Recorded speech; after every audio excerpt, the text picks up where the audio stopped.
Hey y'all, welcome to the second video in the CN-Seamless Lab series, where we will walk through some of the more advanced capabilities of the CN-Seamless Mach 1. If you're interested in learning more about all the things you can do with this machine, head over to our website or check out the rest of the videos on our channel. We're always looking for feedback, good or bad, so drop a comment if you want to see more videos like this, or if you have some ideas for other things that we can cut with the Mach 1. We're just starting this channel, so like and subscribe to show support, and with that, let's jump into the video. We're going to quickly step through the user interface that comes with the included tablet. You can jump into design once you load the application by clicking the icon on the bottom toolbar. From there, you can add simple shapes, which you can see on the left, or you can load an existing file. Since we already have this complex DXF loaded on the machine, we're going to select it from the existing files.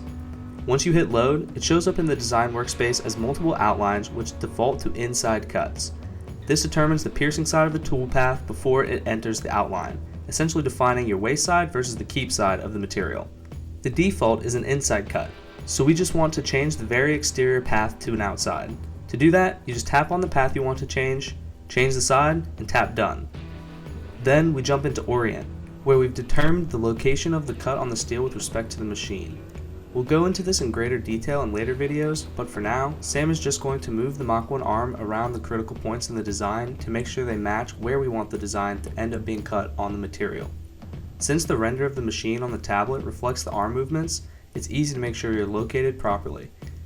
The material properties are already set for the right material thickness, so we can jump right into the run process. Sam just taps probe and the tip of the torch moves to the first pierce point before slowly lowering to the material. Sam will wait for the torch to lower just above the material before selecting confirm, which communicates the height of the material to the machine. We're already developing automated probing, but for now, this works well enough since the probe height can also be adjusted manually. Now, Sam is grabbing his lighter before cracking the acetylene and oxygen valves on the manifold to tune the ideal neutral flame. The manifold works just like a hand oxyacetylene torch, with the neutral flame being set with manual valves by the operator looking for the short blue cones coming out of the tip. What sets the Mach 1 apart from a hand torch is the automated cutting jet that will be released once the operator presses pierce for each individual outline in the design. Once the pierce location is red hot, Sam will tap pierce and the cutting jet will turn on and start moving along the designed path.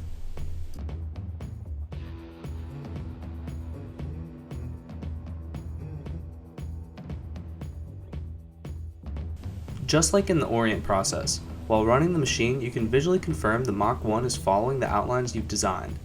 The Mach 1 always cuts the inside outlines first to make sure the workpiece doesn't fall out before it's finished being cut. You'll also notice the machine seemingly selects different outlines to jump to at random. This is to ensure that one area isn't heated more unevenly than the others during the cut. This reduces the risk of warping throughout the cut. Between different outlines, the operator just has to tap pierce whenever the next outline is preheated to the ignition temperature. Besides that, they can stand a safe distance away while monitoring the cut. You'll see as the torch moves to the M, Sam will just have to tap pierce, and the rest is a seamless torch cutting experience. We decided to cut our word mark since there are all kinds of different 2D CAD geometry features, including lines, arcs, splines, and sharp corners in the CN-Seamless logo. Practically any 2D DXF can be loaded to the CN-Seamless Mach 1 as long as it can fit within the 68-inch diameter working area. Our customers use the Mach 1 for all kinds of fabrication projects that need parts quickly and can't afford being run on a full-size cutting table. We've made cuts on beams in the field, in tight corners of machine shops, directly on industrial equipment being serviced, and we've set the Mach 1 up right here in the CN-Seamless lab on a couple of sawhorses. With the flexibility to bring the machine just about anywhere and store it in a small area, we hope to serve all kinds of industries, from construction to shipbuilding, to field fabrication, mobile equipment repair, railroad equipment, heavy manufacturing, mining, oil and gas, and just about anywhere you would find a welder or a torch cutter.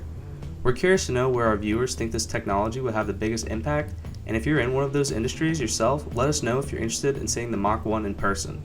Live demonstrations are a great experience for us as the co-founders to learn more about how fabrication is completed for our potential customers, and it's always great to get feedback from the professionals who have made a career out of it. You'll see Sam and I start to knock out some of the internal shapes from the steel. All it takes is a light tap and they fall right out thanks to the high cut quality.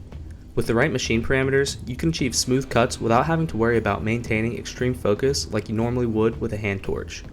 Before completing the final exterior cut, it can be a good idea to go ahead and knock out the rest of the internal shapes while the entire part is still structurally attached.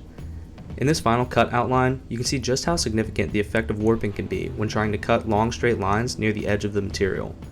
The bottom starts to bow out since the steel is no longer being supported in that area, but since the Mach 1 is still fixed to the same spot on the material, you don't have to worry about it affecting the finished part.